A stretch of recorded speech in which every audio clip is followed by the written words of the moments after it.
তুমি ঠিকই বলেছিলে, পুরো প্ল্যান করে এসেছিল। বাইরে মোটর বাইক দাঁড়িয়েছিল। Motor bike? কে ছিল বাইকে, দেখেছো? না, হেলমেট পরা ছিল। তবে আমার মনে হচ্ছে তোমার দাদা দেখো আমার কি অবস্থা করেছে দাদা। ওই রামায়ণে মেঘের আড়াল থেকে মেঘনাথ যেরকম লক্ষণকে লক্ষ্য করে শক্তিশীল ছিল, অন্যায় করেছিল, আমার সেরকম হয়েছে। হ্যাঁ, মানে আমি অন্ধকারে না ঠিক ঠাহর করতে পারিনি, হঠাৎ কোথা থেকে দাদা বলো এটা কত বড় ইনজাস্টিস, এর একটা বিহিত করো দাদা। হ্যাঁ দেখো ওই ঘুষে মেরে আমার দুটো দাঁত ফেলে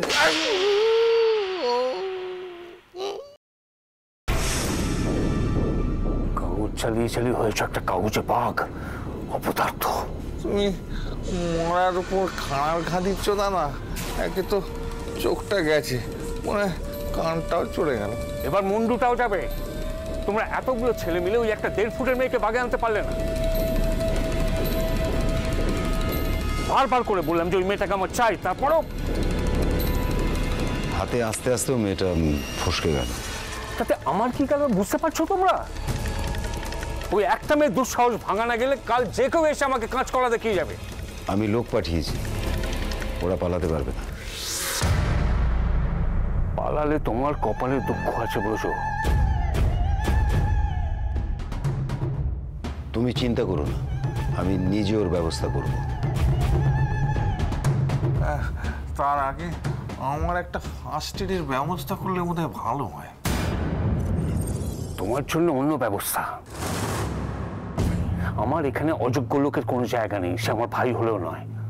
বুঝো, তুমি দুর্গার ব্যবস্থা করো, চারুর ব্যবস্থা আমি করছি।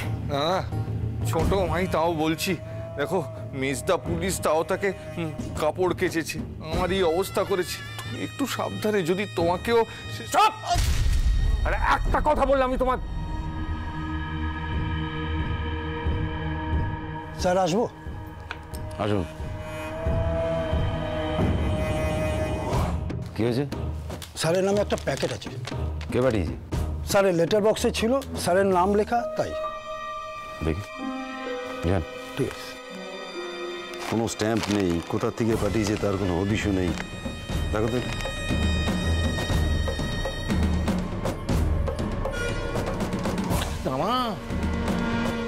সাবধান, ও চিঠি বোম হতে পারে। তুমি প্যাকেট খুললে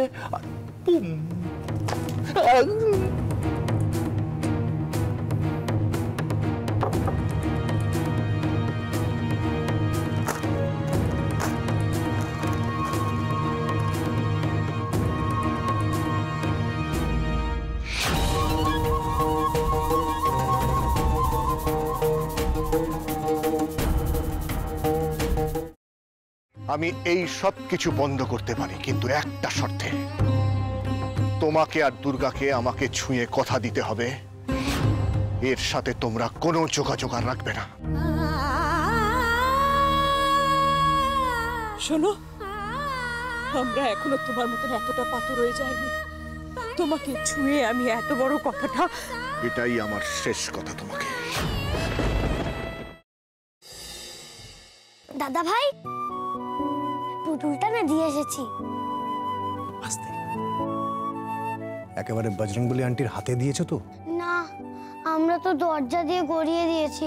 ঘরে তো ঠাম্মু ছিল, তাই ঢুকতে পারিনি। মা ঘরে ছিল? এ বাবা, যদি মার হাতে পড়ে তাহলে তো মুশকিল। ওনার কোনো সর্দারজির সাথে পরিচয় ছিল? সর্দারজি? না, ঠিক আছে। আমি তাও বলবো আপনারা একটু ঠান্ডা মাথায় ভাবুন। আসলে আমার জানাটা খুব দরকার। আমি তাহলে আসি, কিছু মনে পড়লে আমাকে অবশ্যই জানাবেন। আচ্ছা।